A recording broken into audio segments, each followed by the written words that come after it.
आजको भुन्टी भाग 291ले हामीलाई फेरि गाउँमा त्यो पुरानो घर, त्यो ढुङ्गा आँगन र त्यो पीडाले बुझिएको नारी मनमा फर्काउँछ। भुन्टी एक साधारण नाम तर असाधारण कथा बोकेको पात्र। आज जसले एउटा यस्तो निर्णय लिन लागेकी छ जसले उसको जीवन मात्र होइन सारा गाउँको दृष्टिकोण नै बदलिन्छ।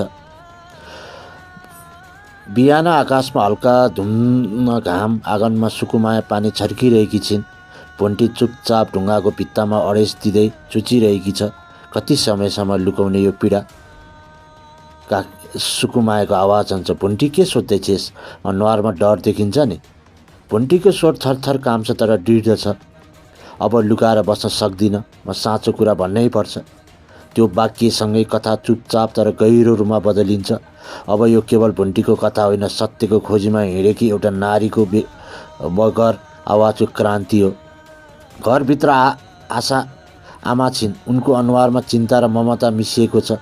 छोरी, साँचो कुरा बोल्नु राम्रो, तर गाउँले के भन्छन्? भुन्टीको आँखाबाट आँसु झर्छ तर ओठमा मुस्कान छ। अब डरले बाँच्न सक्दैन आमा, अब म अघि बढ्छु। त्यो दृश्यले दर्शकको मनमा एउटा गहिरो छाप छोड्छ। कसरी समाजले महिलालाई डर र लाजको पर्खाल थुन्छ र कसरी कुनै एक निर्णयले त्यो पर्खाल भत्काउन सक्छ। दृश्य बदलिन्छ। गाउँको चोकमा भिड छ। गाउँका बुढा, केटाकेटी, महिलाहरू सबै उभिएका छन्। माथि टुडी खेलमा उभिएकी भुन्टी बोल्न थाल्छे। उसको स्वर डराएको छैन, बरु कप्न भएको सत्यले भरिएको छ। तिमीहरू सबैले सोच्यौ म भागेँ, तर साँचो कुरा के हो भने मलाई पठाएको थियो, मलाई चुप राख्न खोजिएको थियो। भिड सन्नाटामा डुब्छ। हरि पछाडिबाट चिच्चाउँछ, झुट, यस्तो कुरा म सहन्न। तर भुन्टीको आँखा अब डराएको छैन। उसले उतर्फ हेर्छ अनि भन्छे, झुट त त्यो थियो जुन म मौन सहेर ढाकिरहे। त्यो क्षणले पुरै एपिसोडलाई कापिदिन्छ। सङ्गीत हल्का गम्भीर बग्छ।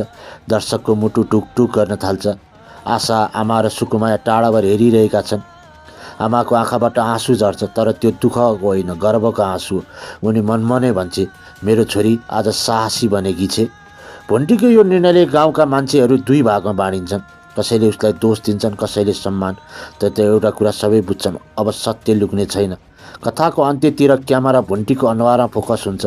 सूर्य अस्ताउँदैछ। ऊ आकाशतिर हेर्छ र भन्छे, अब म स्वतन्त्र छु, चाहे संसारले केही पनि भनुन्।